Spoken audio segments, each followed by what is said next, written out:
Sur la page Facebook Sabar FM 97.3 officielle.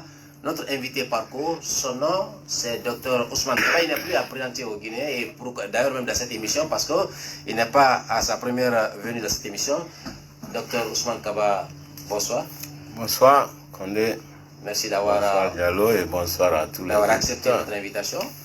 C'est un plaisir. Alors, l'émission, c'est comprendre l'actualité, retransmise en direct à travers nos différentes radios de l'intérieur du pays.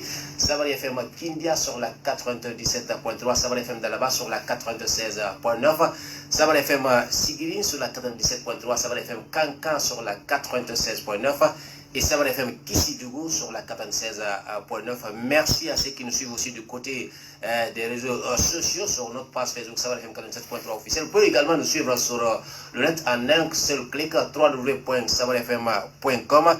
Dr Ousmane Kaba, on a peur que nous sommes malheureusement dans un pays plein d'opportunistes qui crachent toujours sur ceux qui partent et qui sont toujours là à être toujours d'accord avec le pouvoir en place. Donc quand on voit un vieil homme de son âge en train de s'accrocher à une certaine idée, à son expérience et au combat qu'ils ont mené quand ils étaient jeunes, qui était d'ailleurs un combat exaltant.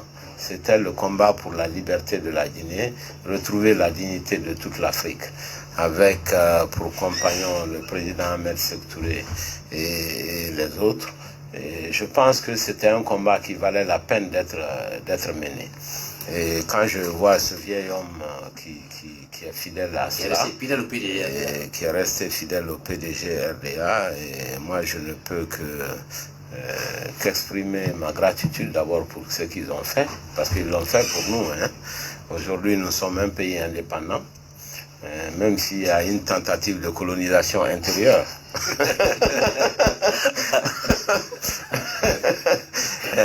Quand même, nous sommes indépendants. Non, plus loin, vous allez nous expliquer cela. Et nous leur devons reconnaissance.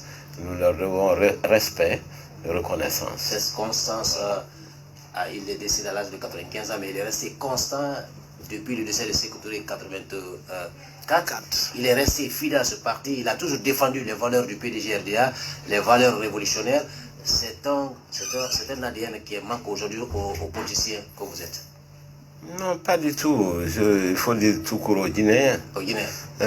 C'est les Guinéens. Les Guinéens sont très versatiles. Chacun va derrière le pouvoir en place par pur opportunisme. Et les jeunes sont encore pires que les vieux. Alors c'est extraordinaire. Alors des personnes comme le vieux Bureau, ils sont là pour nous rappeler la valeur de la parole donnée, la valeur de la droiture, la valeur des combats, et qu'il faut croire à quelque chose dans cette vie. Je ne dis pas qu'ils ont tout à fait raison, mais je dis simplement ce que j'admire, c'est la constance. C'est la constance de l'homme et croire virer dans le communisme.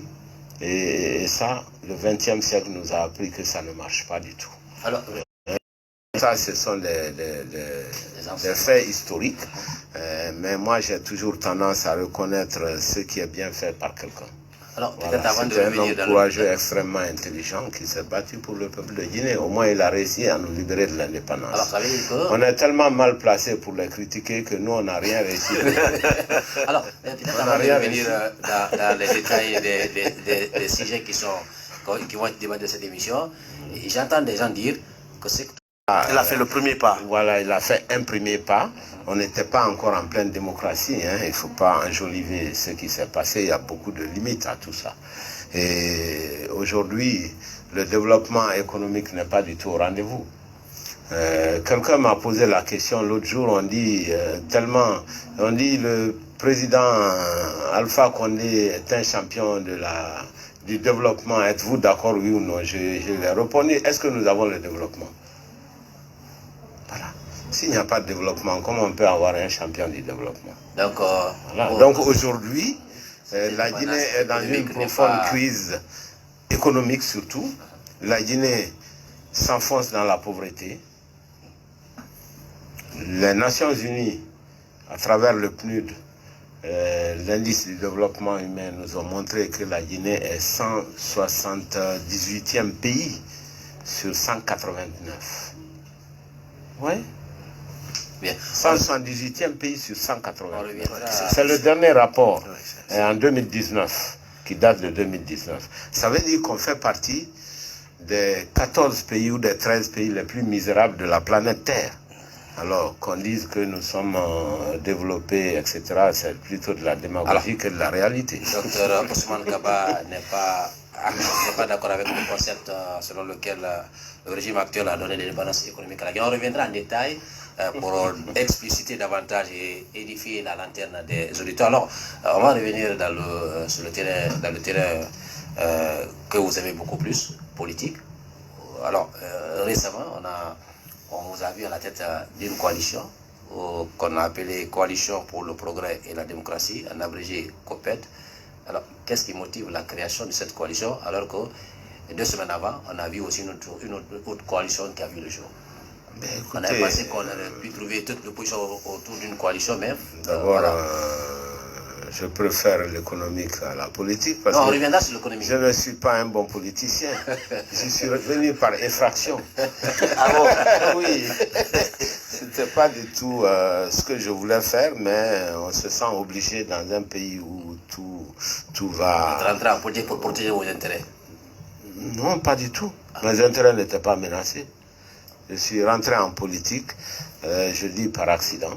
C'est une longue histoire, mais c'est surtout pour aider le peuple de Guinée à aller de l'avant. Hein, parce que c'est là qu'on pêche surtout.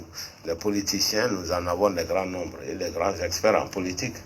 Moi, je ne me considère pas du tout comme un expert en politique. Je suis plutôt un professionnel de l'économie qui s'est finalement décidé à faire de la politique.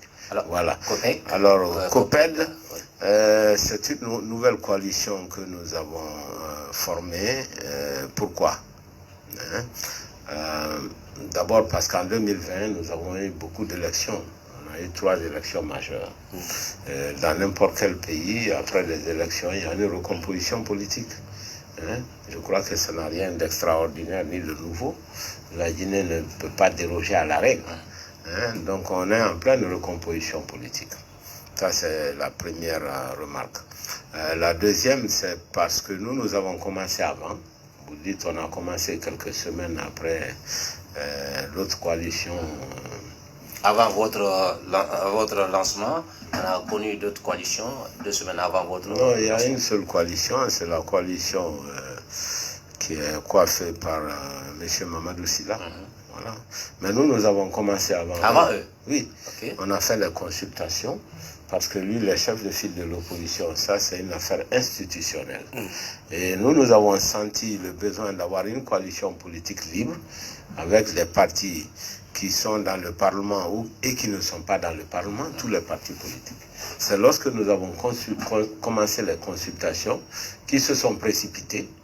Rapidement, quand ils ont entendu parler de ça, ils se sont précipités pour faire une coalition. Voilà. Donc voilà exactement comment les choses vous avez inspiré. C'est pas l'inverse. Mais seulement nous n'avons pas voulu confondre vitesse et précipitation. Nous avons voulu d'abord qu'on discute entre nous pour se mettre d'accord sur vraiment les objectifs. Et les objectifs de notre coalition ont été discutés, et amendés, rediscutés, pour que tout le monde comprenne ce dans quoi on s'engage. Parce que ça, c'est très important. Quand vous voulez faire une maison, commencez par avoir un bon soubassement. Et c'est pas seulement mettre les gens en commun en grand nombre pour dire on a une coalition. Il faut que les acteurs qui forment cette coalition s'entendent sur un minimum de valeurs. C'est pour ça les coalitions qui sont comme ça peuvent durer beaucoup plus que les coalitions qui sont faites très rapidement juste pour avoir le nombre. Nous cherchons plutôt la qualité que la quantité. Ceci dit, avec votre permission, on va parler des objectifs que nous avons bien sûr. Allez-y. Alors, le premier objectif de cette coalition, c'est que ce soit un centre de réflexion sur les questions essentielles du pays. Ça, c'est très important. Vous savez, il y a beaucoup d'universitaires parmi nous.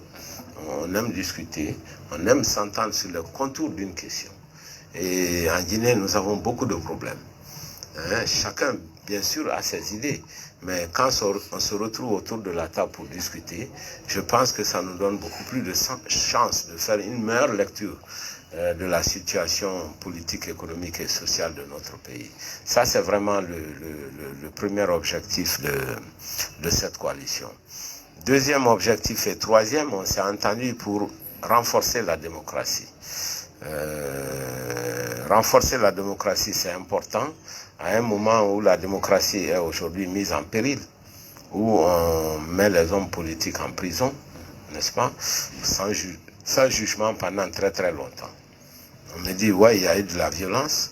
Nous disons, c'est vrai qu'il y a eu de la violence, mais c'est le rôle de l'État d'identifier les auteurs de cette violence et de les punir pour ne pas que l'impunité puisse perdurer dans ce pays. Donc, nous sommes tous d'accord de lutter pour renforcer la démocratie. Ça, c'est une question d'objectif fondamental pour le pays. Ce n'est pas une question personnelle. Et vraiment, il faut que nous apprenions à distinguer les vraies questions de l'ensemble du peuple de Guinée avec des questions personnelles. Ça, c'est très important. Et ensuite, troisième objectif, on a dit que nous cherchons à promouvoir la paix et l'unité nationale. Vous savez, l'unité nationale est souvent en péril parce que les politiciens aiment opposer les Guinéens par ethnie. Il faut dire les choses comme elles sont. Hein? Et ça, ce n'est pas bon pour notre pays. Nous devons chercher à intégrer, à former une nation. Donc il faut unir les Guinéens, il ne faut pas les diviser. Et il faut préserver la paix. Pratiquement dans le fond, vous avez les mêmes objectifs, mais... Attendez, il faut préserver la paix. Alors, quatrième objectif, avec votre permission, je vais aller rapidement. Nous avons dit qu'il faut nous battre pour que le processus électoral soit transparent, afin d'éviter les crises post-électorales, comme la crise dans laquelle nous sommes aujourd'hui. Hein? Si on veut éviter les crises post-électorales, il faudrait tout faire pour que le processus soit transparent. Comprenez? Ça, c'est quelque chose d'essentiel pour ce pays. Hein? Et cinquièmement, nous avons dit qu'il faut faire partie de toutes les consultations à l'intérieur du pays pour que nous apportions nos réflexions et notre manière de voir à tous les débats en Guinée. Alors, voilà les objectifs de notre coalition. Alors, je me précipite pour vous dire qu'il ne s'agit pas d'une alliance électorale. C'est la question que je voulais vous poser. Même si on n'exclut pas l'alliance électorale, les partis à l'intérieur de notre coalition sont libres. Et à l'approche des élections, nous allons discuter. Ceux qui peuvent s'entendre ensemble vont se mettre d'accord pour une alliance électorale, mais pour le moment, ça n'est pas une. C'est pas une alliance électorale pour le moment, mais ça pourrait déboucher. Et l'autre pan de la question, c'est de dire, nous sommes ouverts. Nous sommes ouverts à beaucoup de partis. Tous les partis qui veulent partager nos objectifs seront les bienvenus. Pour l'heure, vous êtes au nom de 6. Voilà. Pour l'heure, dans cette coalition, nous avons les partis et les hommes de grande valeur. Nous avons dans notre parti le MND, le Dr Ousmane Doré. RRD de l'honorable Abdoulaye Kourouma, qui est un jeune homme très brillant et qui a les idées claires. Nous avons également le PPD de Boubacar Diallo, qui est aussi un des honorables et un chef de parti extrêmement lucide, et bien que tous ces gens-là soient jeunes, parce que là aussi nous voulons qu'il y ait une nouvelle classe politique qui puisse émerger. Et nous sommes également avec le secrétaire général du PDG-RDA, le jeune Oé Béavogui, qui est un jeune brillant en politique. Et nous pensons que toute cette génération doit participer à ce débat. Nous étions également en train de finaliser les discussions avec PGSD de Eli Kamano, malheureusement qui a eu quelques ennuis juridiques récemment. Nous lui exprimons toute notre solidarité. Et nous sommes en discussion avec Abessila. Tout ceci, ce n'est pas encore formalisé. Non, ce n'est pas encore formalisé pour M. Abessila. Je le disais que Et les objectifs la pratiquement, NGR. ça se recoupe, ça se ressemble avec les autres coalitions que nous avons connues ici dans le temps. Quelle est aujourd'hui la garantie que cette coalition, elle n'est pas déjà une coalition mornée, et quelle va être la méthodologie de travail de cette coalition? Non, madame, vous me demandez les garanties d'une coalition, ça c'est étonnant ça. Non, mais si, Parce parce qu'une que coalition vous est mettez en place, vous attendez, donnez une certaine... vous permettez, c'est une association libre. Hein? Ce n'est pas du tout une question de garantie. Si garantie il y a, c'est le sérieux que nous prenons pour partager les objectifs avec tout le monde. Je vous ai dit que ce n'est pas qu'on se réunit un après-midi et avoir le maximum de partis pour signer quoi que ce soit. Nous, on ne travaille pas de cette façon. On a pris le temps de mûrir la question, de nous entendre sur des objectifs. Nous avons dressé une charte qui est d'ailleurs publique. Et cette charte permet de comprendre quels sont les objectifs, quels sont les moyens, comment nous allons nous structurer. Donc c'est quelque chose de tout à fait transparent. Nous espérons que la coalition pourra tenir pendant très très longtemps. Hein? Mais bon, c'est tout ce qu'on peut dire La pour le moment. coalition qui est mise en place, elle veut être différente des autres que nous avons connues. Est-ce que cette coalition, COPED, est aujourd'hui ouverte à toute discussion avec le gouvernement pour une solution idéale à toutes ces crises politiques que nous enregistrées dans le pays? Ben écoutez, c'est l'un des objets de la coalition. Dans les objectifs que j'ai énoncés, j'ai la participation à tous les processus de dialogue et de consultation. Ceci dit, nous pensons que d'abord nous n'avons pas pris une décision formelle. Il faut que nous ayons le temps de nous concerter entre nous, de prendre une position commune par rapport au dialogue qui est enclenché. Mais je puis déjà vous dire, en ce qui me concerne, que je pense que le dialogue, pour qu'il puisse aboutir, doit se passer dans des conditions raisonnables. Il n'est pas raisonnable, à mon avis, de maintenir des politiciens en prison parce qu'il y a eu violence pendant les élections. Je l'ai dit tout à l'heure, quand il y a violence, le rôle de l'État, c'est d'identifier les acteurs de cette violence. Parce qu'effectivement, il y a eu violence, il y a eu des trains qui ont déraillé, il y a eu même des morts. Mais il faut identifier ceux qui l'ont fait, il faut les juger, il faut les sanctionner. Mais ce qui est par contre inacceptable, c'est l'amalgame. C'est d'aller prendre des hommes politiques, dire nous pensons que c'est vous, et puis on ne vous juge pas, on vous maintient pendant 7 mois, 8 mois. Ça, c'est pas normal. Et c'est ça qui est antidémocratique. La libération de ces hommes politiques risque d'être un des préalables chez vous? Je dis ceci, il faut créer les conditions d'un dialogue qui puisse déboucher sur un succès. En réalité, le problème n'est pas d'aller ou pas à un dialogue. Le problème, qu'est-ce qu'on va obtenir de ce dialogue? Est-ce qu'on va réussir à apaiser le pays? C'est ça. Il ne faut pas mettre l'enjeu sur participer ou ne pas participer seulement. On peut participer à un dialogue, mais si le dialogue débouche, ça ne sert strictement à rien. Donc, réfléchissons. Trouvons les meilleures conditions pour le démarrage d'un dialogue. Le président de la République, le président de la République, qui est le chef de l'exécutif, qui est le garant de l'unité nationale et de la paix sociale dans le pays, c'est lui qui doit prendre l'initiative de créer ces conditions. On ne peut pas avoir un dialogue qui puisse déboucher en maintenant ce statu quo. Pourquoi? Voilà un homme qui s'est battu pour la démocratie pendant tellement longtemps. Hein? Plus de 30 ans. Il était de tous les combats en Afrique pour la démocratie, le professeur Alpha Condé. Mieux que ça, lui-même a été arbitrairement emprisonné. Et tout le monde, les gens se sont levés pour le défendre. On ne s'attend pas à qu'il refasse la même chose aux autres. Ouais. Donc, il faut créer les meilleures conditions. Ça, c'est mon avis personnel. Les meilleures conditions passent pour un dialogue. Passe pas forcément par la libération de ces personnes qui sont détenues. À mon avis, ça faciliterait le dialogue.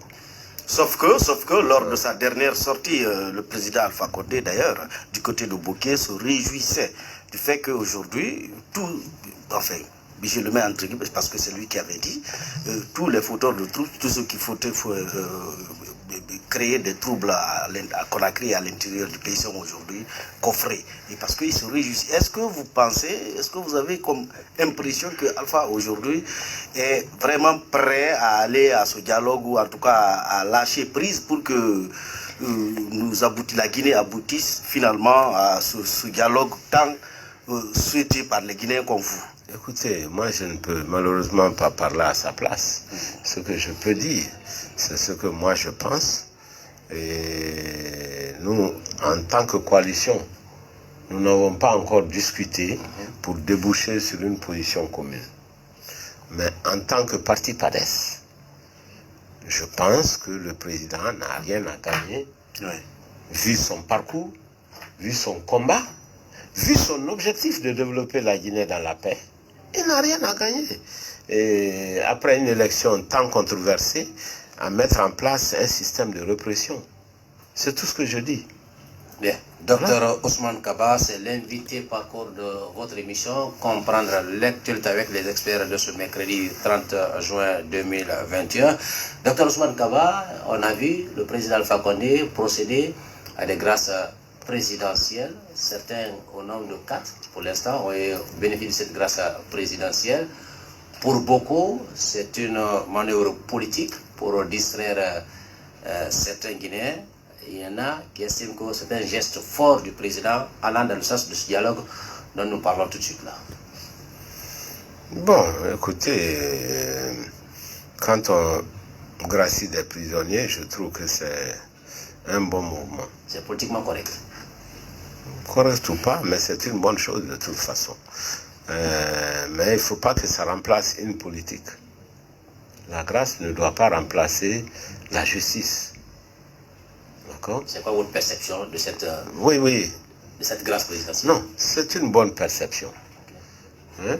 Quand quelqu'un fait bon, il faut le reconnaître et l'encourager plutôt à ce qu'il aille dans ce sens, de l'élargissement des hommes politiques. Mais ce n'est pas suffisant, n'est-ce pas? Ce qui est le mieux, c'est de juger. Quand vous jugez, on peut savoir qui est coupable, qui n'est pas coupable. Les coupables, il faut les sanctionner parce qu'il ne faut pas continuer dans l'impunité. Les non coupables, il faut les relâcher. J'ai vraiment souffert de la dictature. Depuis que la Guinée est née, la vie du Guinéen a été émaillée de souvenirs très douloureux. Hein? C'est un pays qui a beaucoup souffert. La Guinée a avalé beaucoup de ses bons enfants par le passé. Alors, je pense qu'aujourd'hui, nous devons nous améliorer. On ne peut pas continuer les mêmes purges. Hein? Les mêmes purges à la soviétique ou stalinienne, etc. Ça ne peut pas continuer comme ça. À un moment donné, il faut arrêter, quoi. Parlant toujours de ces grâces, excusez-moi, parlant toujours de ces grâces, c'est qu'elles sont intervenues quand ces prisonniers déjà condamnés ont demandé excuse au président, présenter leurs excuses au président et promettre qu'ils ne vont plus reprendre ce pourquoi ils se sont retrouvés en prison. Est-ce que vous pensez que c'est normal? Et de l'autre côté, il y a récemment un avocat qui a signé une tribune. Il dit qu'au lieu que le président procède de cette façon, il devrait plutôt amnistier ceux qui sont les prisonniers. Pour qu'on n'aille plus, ça pourrait... Mais l'amnistie, c'est quand il y a déjà un jugement. Voilà. On a situé les responsabilités. C'est ce qui est mieux, évidemment. Hein? C'est ce qui est mieux. Mais moi, je dis simplement, chaque fois qu'il libère quelqu'un qui est en prison, nous devons être sensibles à ce geste. Parce que ceux qui sont en prison souffrent beaucoup. Hein? Et quand ils retrouvent leur liberté, nous devons encourager le président de la République à libérer le maximum de personnes. Voilà.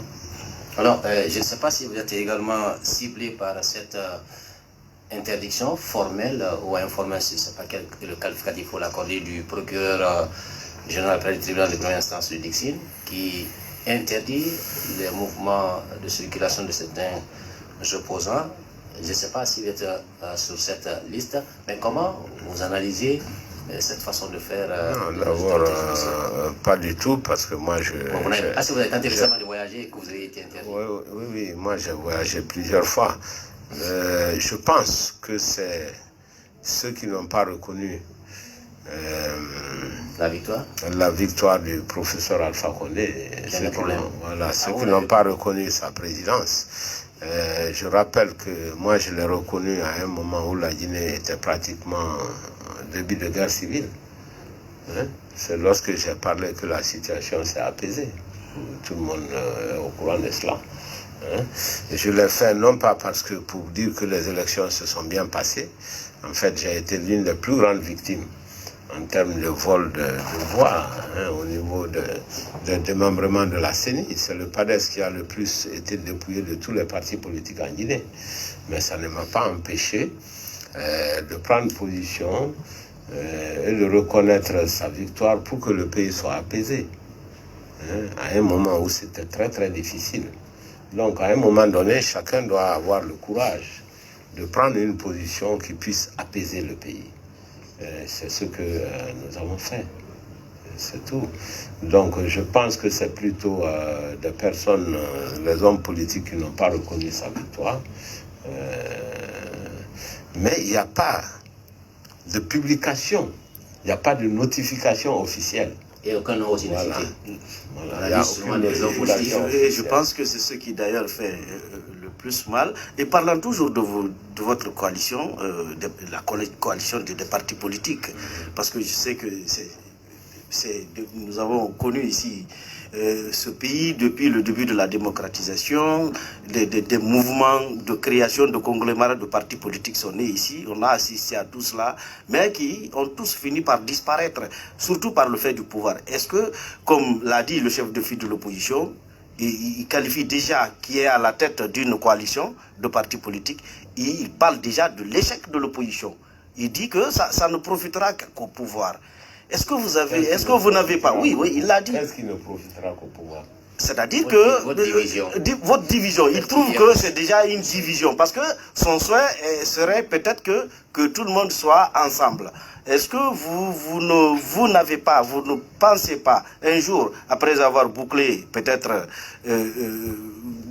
après avoir fini de mettre en place votre coalition de partis politiques, chercher peut-être à vous rapprocher de celui du chef de file de l'opposition pour vraiment avoir un bloc beaucoup plus fort. Chef de file de l'opposition parlementaire.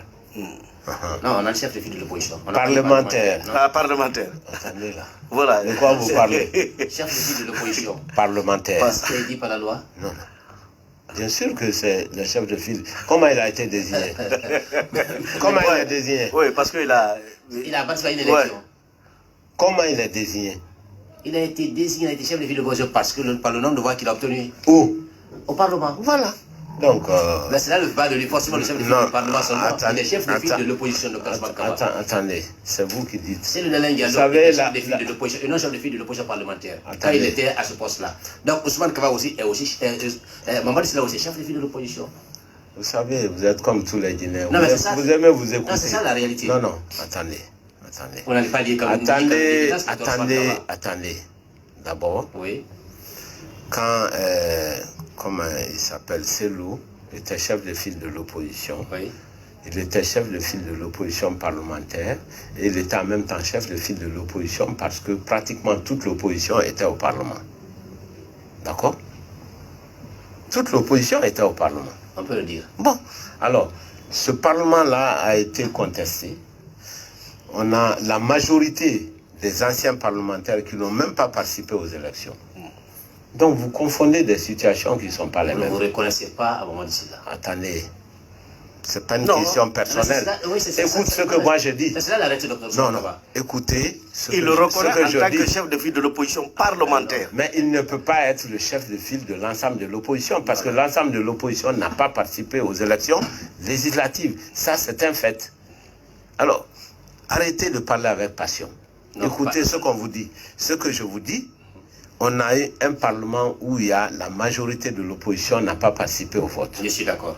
Bon alors, si tu es chef de file issu de ce Parlement, tu es le chef de file de l'opposition parlementaire. Même si vous décrétez dans votre studio ici que le chef Nous n'avons pas de file est décrété, l'opposition, c'est la loi qui le décrète. même si la loi, Ce n'est pas nous, c'est la loi qui le même si c'est comme ça. Alors, donc moi je vous dis que ce n'est pas la chef de file de l'opposition parlementaire. Ça, Voilà. c'est le docteur Ousmane Kaba qui le dit. Et je l'assume. Ah oui, je sais que vous l'assumez. Voilà. Je sais que vous l'assumez. Donc, alors, ceci dit, pour répondre à votre question, ce n'est pas parce qu'il y a une autre coalition que l'opposition est divisée. Okay. L'opposition, c'est près plus de 150 partis. D'accord? Oui. S'il n'y avait aucune coalition, ou s'il y avait une seule coalition, qui comprend 15 partis ou quelque chose comme ça, ça veut dire qu'il y a près de 140 autres partis qui évoluent en solo. D'accord? Donc chaque fois qu'il y a une coalition, ça augmente l'unité du point de vue de l'ensemble des partis d'opposition. Donc ce n'est pas une division, c'est plutôt que l'opposition est en train de s'organiser en plusieurs coalitions. Ça vaut mieux que d'avoir 140 partis qui évoluent tout seuls. Voilà. C'est vraiment pas compliqué. Et justement, je pense que c'est ce que vous appeliez à l'entame de cette émission, de plaindre, la Guinée est en pleine recomposition politique. Et ce n'est pas la Guinée seulement. Dans n'importe quel pays démocratique, lorsqu'il y a des changements majeurs liés à des élections, il y a une recomposition du paysage politique. Sauf que, docteur, on il y a une va autre avec les gens avec lesquels on s'entend sur des objectifs d'une coalition. On ne va pas aller à une coalition parce que... Oui, coalition... C'est vrai, oui, parce que je reviens sur ce que le docteur avait dit ici. C'est vrai, la Guinée est en pleine recomposition politique. Mais il y a le fait aussi que lui-même, il l'a reconnu ici, les Guinéens ne sont pas... C'est comme si... Enfin, on ne peut pas les qualifier, mais de toutes les façons, c'est un constat. La conviction politique n'existe pas tellement. Est-ce qu'aujourd'hui, en partant comment on appelle ça, en coalition, est-ce que c'est vrai, vous n'avez pas de bâton pour dire, ou en tout cas, vous ne pouvez pas empêcher les gens de quitter quand ils veulent quitter, mais est-ce que vous n'avez pas de minimum comment on appelle ça, de discipline à demander à ces partis, parce que le pouvoir, quand il veut vraiment vous diviser, je pense que c'est un clic. Voilà, on nomme certains parmi vous à des postes juteux et puis bon, ils vous abandonnent en pleine route. Je suis d'accord avec vous. C'est une analyse réaliste, malheureusement, de la situation que nous vivons en Guinée, où la plupart des personnes sont opportunistes. Il n'y en a pas beaucoup, comme Dr Ousmane Kaba, qui démissionne de l'Assemblée nationale. Parce que le mandat est terminé, ça ne court pas les rues. J'étais le seul parmi 114 députés. Il n'y en a pas beaucoup qui refusent un portefeuille ministériel parce qu'on a demandé la tête de leur parti. Donc moi, j'ai déjà refusé le portefeuille ministériel. J'ai été ministre depuis 25 ans. Attendez. Non, quand vous dites que vous avez refusé de répéter les erreurs. Bien sûr. Voilà. Bien sûr. Parce qu'il faut s'améliorer. Okay. D'accord? Donc, ne me parlez pas comme si moi je cherchais un portefeuille ministériel. Je ne peux pas accepter ça de vous. Parce que les gars qui ne savent pas le disent, d'accord. Mais vous qui êtes expert, vous ne pouvez pas commettre cette erreur. Parce que vous-même, vous savez très bien que quelqu'un comme moi, ce n'est pas pour chercher un portefeuille ministériel. Moi, je renvoie toujours les gens aux fondamentaux. On crée un parti politique, ce n'est pas pour être ministre, c'est pour être président de la République. Tous ceux qui créent un parti politique. C'est comme ça que l'on devrait raisonner. Dans les conditions ça n'empêche pas. Dans les conditions normales. Oui, ça n'empêche pas que les gens se retrouvent, qui participent à différents gouvernements. Mais l'objectif majeur, c'est vraiment de conquérir le pouvoir. Alors le concept, là, il y en a qui n'aiment pas souvent. Quand on dit, quand on est de l'opposition, on ne devrait pas conjuguer avec le pouvoir en place. Est-ce que vous partagez ce concept? Non, ce n'est pas une question épidermique. Malheureusement, les gens, ils raisonnent toujours par rapport aux personnes, aux animosités des uns contre les autres. Nous avons un objectif commun, que ce soit le pouvoir, que ce soit l'opposition. Oui. En réalité, chaque homme politique veut que son pays progresse. Il faut qu'on accepte ça. Mais évidemment, nous avons des méthodes différentes. Nous avons des visions différentes. Comment arriver à ce point de développement? C'est ce qui fait la différence des gens. Donc, a priori, il faut que chacun soit positif dans cette construction du pays. Ça ne signifie pas que tout le monde va travailler avec le pouvoir en place. D'accord? Parfois, les conditions ne permettent pas cette collaboration. Hein? C'est toujours difficile de parler de soi, mais je peux vous dire que moi, quand on me dit va au gouvernement, la question que je demande c'est pourquoi y faire. Il faut qu'on s'entende sur qu'est-ce que je vais faire. Il faut qu'on s'entende sur nos objectifs et les politiques que l'on va mettre en œuvre. Quand il n'y a pas tout ça, ça ne sert strictement à rien. Voilà. Donc, c'est pour ça, je dis que... Il ne faut pas forcément jeter de la pierre à ceux qui participent parfois, même si dans l'opposition, qui participent à un gouvernement, mais bien sûr, pour apporter leur plus... Bien sûr, il faut qu'on arrête d'ailleurs de se jeter les pierres les uns sur les autres. Docteur Ousmane Kaba, président du PADES, bien sûr, est notre invité parcours dans cette émission. On va parler toujours politique dans cette émission. Docteur Ousmane Kaba, il y a un fait anodin. Depuis près d'un an, les libertés publiques et individuelles sont restreintes dans ce pays. Il n'y a plus de manifestations dans ce pays, encore que ce soit politique ou sociale. Quelle est la perception de politique que vous êtes sur cette question? Il n'y a plus de manifestations, tout est interdit. Et qu'est-ce que vous en pensez? Tout a été interdit pratiquement. Mais justement, c'est pour ça que je vous dis que la démocratie est un exercice difficile, qu'il faut faire des concessions. Moi, j'ai toujours pensé qu'au sortir des élections comme celles que nous avons connues, très difficiles, très controversées, il revenait au chef de l'exécutif qui a gagné d'attirer les autres Guinéens pour qu'on puisse tous travailler ensemble, d'apaiser le climat social. Malheureusement, au sortir de ces élections, il y a eu beaucoup de problèmes, hein, et le climat n'est pas du tout détendu. Au contraire. Hein, au contraire, le climat devient très difficile. Et je comprends parce que une partie de l'opposition réclame toujours une victoire aussi, hein, qui n'est pas du tout prouvée d'ailleurs, hein, qui n'est pas prouvée. Moi, j'ai pris beaucoup de distance avec la victoire proclamée de l'IFDG parce que le PADES était classé 6e. Et pour dire que ce n'était pas quelque chose de sérieux, même le BEL qui n'a pas participé aux élections était mieux classé que le PADES. Il était mieux classé que le PADES. Alors moi, je ne peux pas prendre quelque chose comme ça au sérieux. Tu comprends? C'est pas sérieux. Hein? S'autoproclamer sur cette base-là, c'est pas quelque chose de sérieux. Donc, il faut la paix dans notre pays. Il faut que chacun aille mettre un peu de l'eau dans son vin.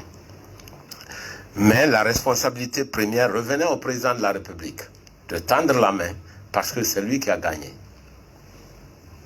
On a fait les élections en octobre, jusqu'au maintenant là. Oui. Pratiquement toutes les manifestations, vous les politiques, il vous est interdit d'organiser des meetings, encore moins des manifestations. Bon, ceci dit... Ça veut dire qu'on est en train de légitimer un peu... Non, ceci dit, il faut faire très attention. Ce n'est pas parce qu'il n'y a pas de manifestation de rue dans un pays qu'il y a la paix. Et d'ailleurs, quand je pense au cas du Burkina Faso, ce ne sont pas les partis politiques qui font tomber les chefs d'État, hein, c'est la société. Hein? D'accord, voilà. L'exemple du Burkina, l'exemple du Mali. L'exemple du Mali, l'exemple du Burkina, etc. Nous sommes en Afrique, on sait très bien, vous pouvez museler les partis politiques, mais ne croyez pas que ça résout la question. D'ailleurs, moi, je pense que ça l'empire. Pourquoi? Parce que lorsqu'il y a des partis politiques d'opposition qui ont la voix au chapitre, ces partis expriment le mécontentement des milliers, des centaines de milliers de Guinéens, qui du coup se calment parce que... Il vous a demandé, par exemple, des conseils, des directives pour ce dialogue qui est aujourd'hui tant souhaité des Guinéens, pour qu'on ait un dialogue inclusif, comme d'ailleurs le clame à tout le temps le gouvernement. Quelles seront les directives proposées par cette coalition? Écoutez, je pense que nous parlons une langue que nous ne comprenons pas nous-mêmes. Hein. Quand on dit dialogue inclusif, ça veut dire qu'il faut inclure tout le monde. Oui. Voilà. Si on veut que ça marche, il faut inclure tout le monde. Pour inclure tout le monde, ça veut dire qu'il faut apaiser ses relations avec tous les partis d'opposition. C'est cela la condition. Ceci dit, ce serait prétentieux de ma part de dire voilà les recettes A plus B pour que le dialogue soit un dialogue à succès. Moi, je ne peux que dire ce que je pense simplement en disant que quand on veut un dialogue qui puisse déboucher sur de bons résultats, il faut mettre la forme. Il faut éviter la chasse aux sorcières. Il ne faut pas que certains partis politiques se sentent complètement pourchassés, surtout quand ces partis sont importants et qui représentent une large partie de votre population. Ça, c'est important, c'est des faits. Voilà. Et celui qui a été nommé comme étant le président du cadre de dialogue, le secrétaire permanent du cadre de dialogue, comment est-ce que, pas au niveau de la coalition bien sûr, mais au niveau du PADES, comment est-ce que vous percevez la nomination de M. Fodé Bangura? Écoutez, personnellement, moi je n'ai aucun problème. Parce qu'il y en a qui le récusent. Oui, moi je n'ai aucun problème avec M. Fodé Bangura. C'est un homme sérieux. Même au temps du général Lansana Conté, il jouait pratiquement le rôle de Premier ministre. C'est un homme qui n'a jamais plongé dans les scandales ici. Je me rappelle d'ailleurs que même en ce temps-là, il a emprisonné certaines personnes pour corruption ici. Voilà. Et donc c'est quelqu'un qui a toujours été sérieux. Je pense qu'il faut qu'on arrête les procès. Vous estimez que ceux qui s'en prennent à lui n'ont pas... Non. Parce qu'il y en a qui ne veulent pas le... Ce que moi je dis, à mon avis, c'est votre perception. Fodé Bangura est quelqu'un de capable, intellectuellement, et qui a aussi un parcours qui ne le... Président du PADES et bien sûr président de cette coalition mise en place par 6 partis politiques de la place, la Coalition pour le progrès et la démocratie, en abrégé COPED. Je sais que vous êtes acteur politique, vous suivez de près l'actualité sanitaire de notre pays. Nous sommes frappés depuis un certain temps, de première fois par 2 maladies. On a Ebola, heureusement, qui a dit au revoir pour une deuxième fois, et mais coronavirus qui persiste. Alors, quelle est votre perception dans cette politique de riposte contre ce virus? Écoutez, c'est une pandémie, c'est-à-dire une épidémie à l'échelle mondiale qui ne dépend pas de la Guinée. Nous sommes victimes comme tous les pays sur la planète. C'est extraordinaire. C'est la première fois que j'ai vu l'humanité presque arrêtée. C'est dans le monde entier. Évidemment, les réponses ne sont pas les mêmes. Ça dépend du niveau de développement des pays, ça dépend de leur capacité économique et aussi leur capacité politique. Et ça dépend de l'état des pays, si les pays sont faibles ou forts, s'ils sont riches ou pauvres. Malheureusement, comme je l'ai dit tantôt, la Guinée fait partie des pays les plus pauvres de la planète. Parmi les 14 pays les plus pauvres de la Terre, la Guinée en fait partie. Et à l'intérieur de la Guinée, nous avons un taux de pauvreté extrêmement élevé de plus de 53%. 53% des Guinéens ne gagnent pas 1 euro par jour. Ce n'est pas moi, c'est les Nations Unies qui le disent. D'accord? Et malheureusement, en plus, nous sommes un pays très corrompu. L'indice de Transparency International a montré que la Guinée est actuellement 137e sur 180 pays. Donc on est vraiment parmi les pays les plus corrompus. Et un an auparavant, on était 130e. C'est-à-dire qu'en un an, on a perdu 7 points. L'indice de Transparency International. Sauf que votre président, notre président en parle à chaque fois. 2020, la corruption s'est aggravée. C'est aggravé. Et on a perdu 7 points. Vous réussissez aujourd'hui de la politique mise en place par les autorités dans la riposte contre le coronavirus, mais je trouve que les vaccins sont là, les citoyens refusent de se faire vacciner. Bon, ça c'est une question d'information. Je crois qu'il faut mettre une bonne stratégie pour attirer les gens parce que les vaccins, c'est une riposte efficace contre contre le virus. D'ailleurs, les pays qui ont réussi à faire une large vaccination de leur population, ce sont des pays qui ont commencé les activités économiques et qui connaissent un certain rebond de la croissance des activités économiques dans tous ces pays-là. Hein? Donc il faut que les autorités fassent un effort pour convaincre les Guinéens qu'il faut se faire vacciner pour lutter contre la pandémie. Dr Ousmane Kaba, vous êtes également un éducateur, fondateur d'école. Je ne sais pas quel regard portez-vous sur l'évolution du système éducatif guinéen. Est-ce qu'il évolue ou bien il régresse à votre avis? Ben, il évolue. À mon avis, le système évolue positivement, mais trop lentement. Okay. Trop lentement. Voilà, parce que la Guinée est l'un des rares pays qui ne dépense pas beaucoup pour l'éducation de ses enfants. Donc nous sommes parmi les pays qui préparent le moins l'avenir de nos enfants. Oui, ça c'est sûr, vous l'avez toujours dit. Pourquoi? Je l'ai toujours dit. Le budget de l'éducation ne représente que 11% il y a 2 ans et maintenant 13% du budget total dans ce pays-là. 13% de notre budget est consacré à l'éducation, tous cycles confondus. Dans les pays qui nous entourent, comment voulez-vous que ces jeunes prennent la relève d'une manière efficace s'ils sont moins éduqués? Malgré cela, vous réussissez quand même du niveau. Non, je dis qu'on progresse, mais on progresse lentement. Parce qu'on était à 10% du budget, maintenant on est à 13%. On progresse ou pas? Des étudiants, vous qui êtes éducateur, fondateur d'école, quelle est votre perception sur ce système LMD? Écoutez, c'est vrai dans une certaine mesure, mais ce n'est pas dû au système LMD, c'est la durée même de ces études-là. Lorsque on a commencé ce système, à Kofi Annan, nous avons été les premiers à mettre en place l'approche LMD. Mais nous avons maintenu les 4 ans, pendant 7 ans.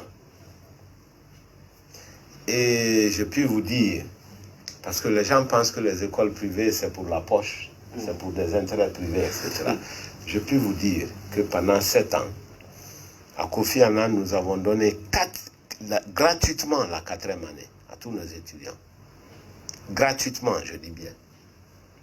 L'école a pris en charge tous les professeurs, tous les cours, les 4e années, parce que LMD c'était 3 ans. La bourse était donnée pour 3 ans.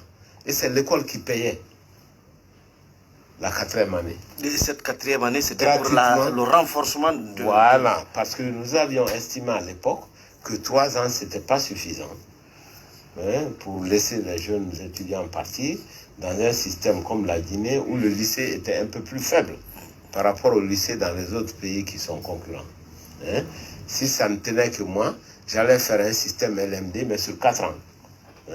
Mais malheureusement, nous sommes dans un continent où on ne fait que copier, copier-coller, sans beaucoup réfléchir, sans adapter quoi que ce soit à nos propres conditions. On vous accorde juste une 30 secondes pour le top horaire, après on revient pour cette émission. Il est 17h avec Guinée Games. Gagnez 565 millions sur guinégames.com et devenez le héros de l'euro. On n'a pas le temps d'étudier, de parler économie. Dr Ousmane Kaba est notre invité parcours au compte de cette émission, comprendre l'actualité avec les experts. Donc aujourd'hui, s'il fallait retirer ce concept dans le système, quelle serait votre position? Écoutez, je pense que c'est une certaine évolution de l'éducation au niveau international parce qu'il faut maintenir l'équivalence par rapport au système international. Personnellement, j'avais souhaité que la Guinée fasse son LMD sur 4 ans au lieu de 3 ans à cause de plusieurs facteurs, notamment la faiblesse de nos élèves en classe terminale par rapport à d'autres pays et aux énormes difficultés que nous faisons face. Ça n'a pas été le cas. Mais faisons tout pour renforcer le système tel qu'il existe à l'heure actuelle. Mais continuons à travailler sur le contenu des programmes. Là, je salue le travail de l'ANAC, l'autorité qui contrôle la qualité des programmes au niveau de l'enseignement. Il est même en train de faire des évaluations à l'intérieur du pays. Au niveau de l'enseignement supérieur, je pense que c'est une bonne chose parce que ça garantit quand même un minimum de niveau, un minimum de qualité pour les programmes. Il y a certains activistes de la société civile qui estiment que pour mieux valoriser et investir dans le système, il faut supprimer ce système d'appoint accordées aux étudiants, c'est-à-dire les primes qu'on donne de façon trimestrielle aux étudiants. Est-ce que vous comprenez cette approche? Écoutez, moi je suis dans le système universitaire privé. Nous, les étudiants payent plus tôt. On ne paye pas. C'est eux qui nous payent. D'accord. Si on doit comprendre. Commentaire. Alors, ça sera un crime de parler avec Dr Ousmane Kaba dans une émission sans parler économie.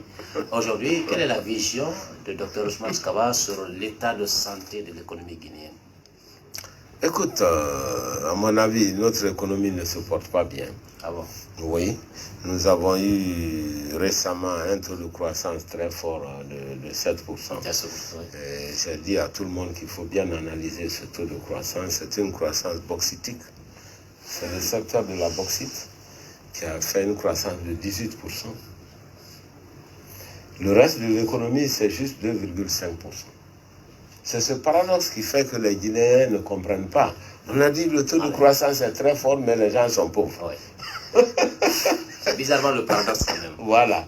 Ce paradoxe s'explique parce que l'économie minière ne représente qu'un quart. Ça ne fait même pas un quart de l'économie de la Guinée. Donc les 3/4 de cette économie évoluent au rythme de 2,5%. C'est le quart qui évolue au rythme de 18%. Quand on fait la pondération de ces deux taux, c'est ce qui donne les 6,57%. Ouais. Donc c'est parfois nécessaire d'éclater pour que les gens comprennent. Oui, mais est-ce que les politiques n'ont pas intérêt à faire éclater ça, à expliquer? Ils bondissent sur ce chiffre-là et l'afficher directement. Oui, parce qu'ils ont que ça les arrange. À cœur d'avoir une bonne image des gens qui réussissent en économie. Au moins, mais seulement le discours ne correspond pas à la réalité du vécu des Guinéens. Alors, d'autre part, ce 18%, cette croissance de la bauxite ne nous appartient pas. Comment ça? Ah, très bien. Laquelle bauxite d'abord? La bauxite qu'on extrait chez nous et qu'on envoie à l'extérieur, ce n'est pas pour nous. C'est pour ceux qui font la bauxite en Guinée. Et c'est vraiment une différence entre le concept de croissance produit intérieur brut, ça veut dire la richesse créée à l'intérieur de la Guinée, mais ce n'est pas une richesse qui appartient aux Guinéens, c'est pour les compagnies de bauxite. Les Guinéens vont en profiter sur les taxes que nous percevons. C'est comme ça que les Guinéens vont en profiter. Les salaires qu'on nous verse, n'est-ce pas? Et la demande globale, simplifions en disant contenu local. C'est-à-dire s'il y a des entreprises à côté qui font la sous-traitance, ça c'est le contenu local, n'est-ce pas? Ou bien si les Chinois qui font la bauxite mangeaient le riz local, en achetant le riz aux paysans, il y a l'argent qui circule. On appelle ça globalement la demande globale dans les classes d'économie. Et dans l'économie minière, on parle de contenu local. Et qu'est-ce qui explique que Ousmane Kaba, que ce soit le système, que ce soit le FMI, la Banque mondiale, et même la CEDEAO, qui plaide en faveur de cette croissance économique?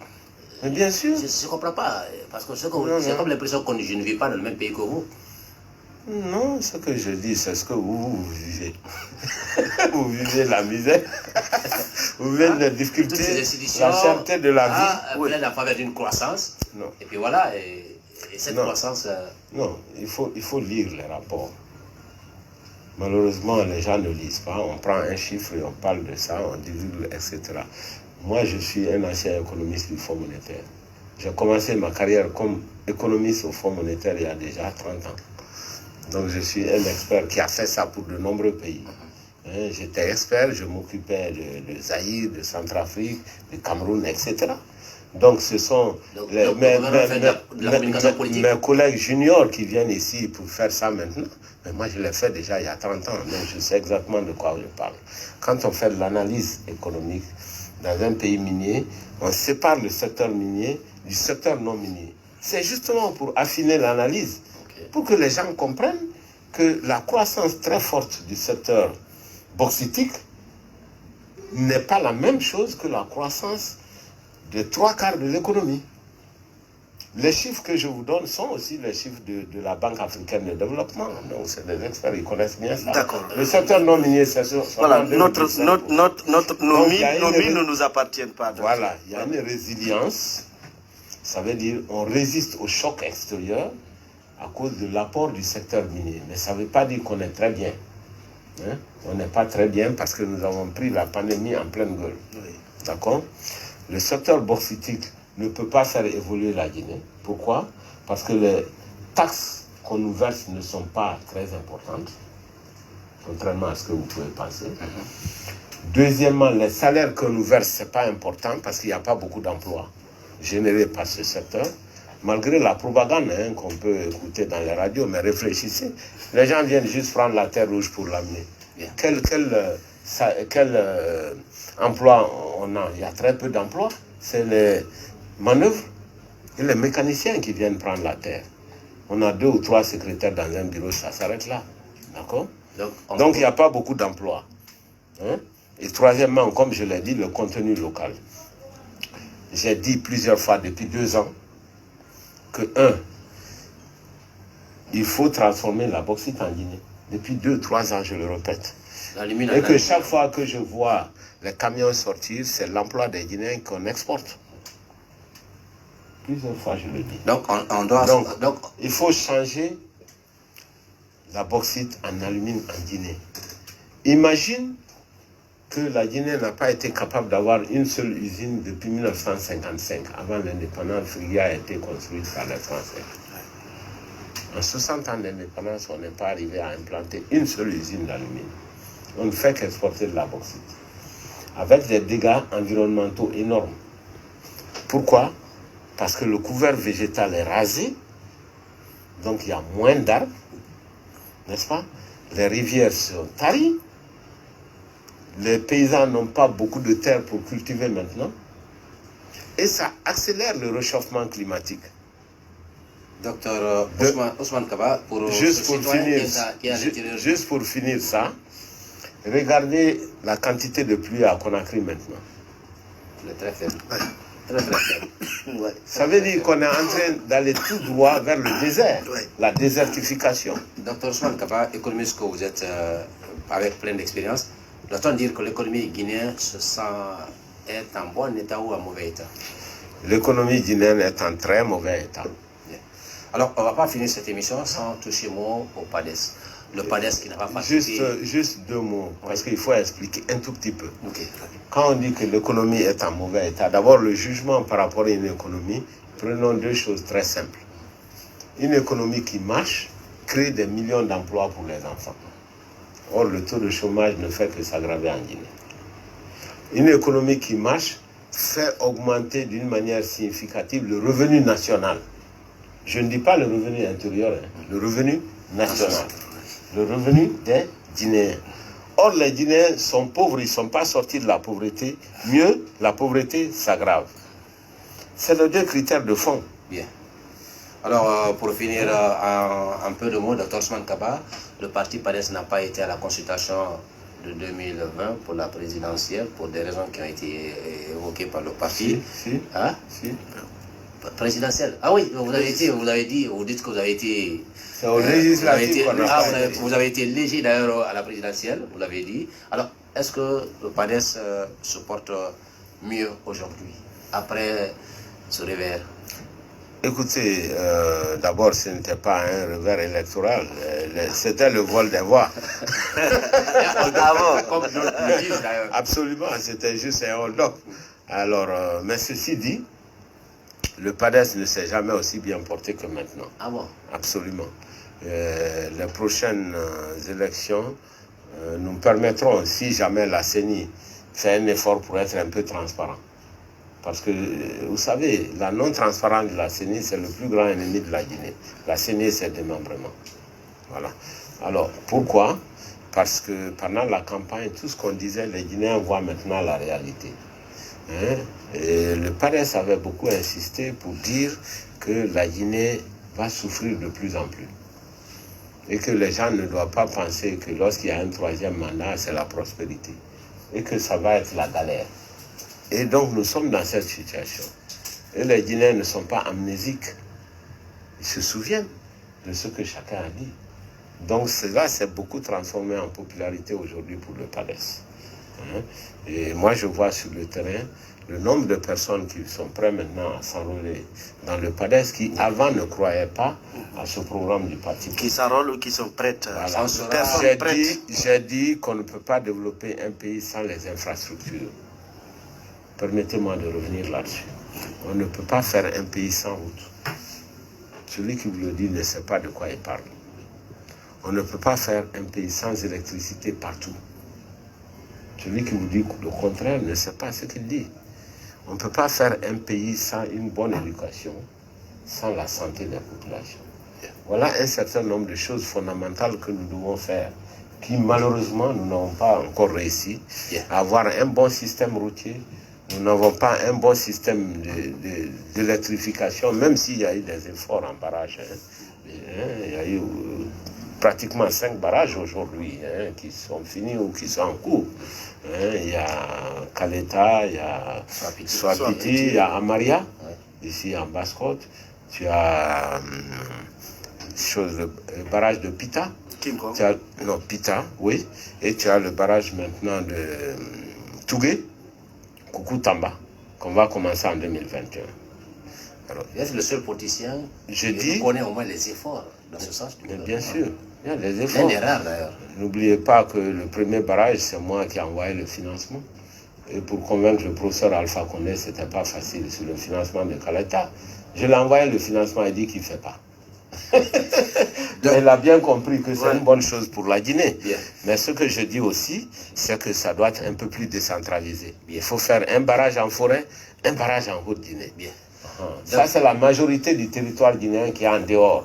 Avant de vendre l'électricité au Sénégal et en Guinée-Bissau, envoyons cette électricité en forêt et en Haute-Guinée d'abord. Parce que c'est leur argent. C'est l'argent de tous les Guinéens. Dr Ousmane Kaba était l'invité de votre émission Comprendre l'actualité. La vitalité et la force du PADES, on le saura dans les prochaines consultations électorales. On le verra s'il va déjouer les pronostics. Il était aujourd'hui avec nous dans cette émission Parcours. Merci à vous, Dr Ousmane Kaba. Et merci à Amadou Baki Diallo. Al-Khali Yula a assuré la conduite au niveau de toute page Facebook, Savan FM 97.3 officielle. Fatoumata Khan était bien sûr à la conduite technique. Ibrahim Dassila assure la réalisation. Demain, on sera là encore à partir de 16h05, certainement avec notre invité Parcours, où que vous soyez, une excellente soirée en compagnie des programmes de Savan FM. Bonsoir chez vous.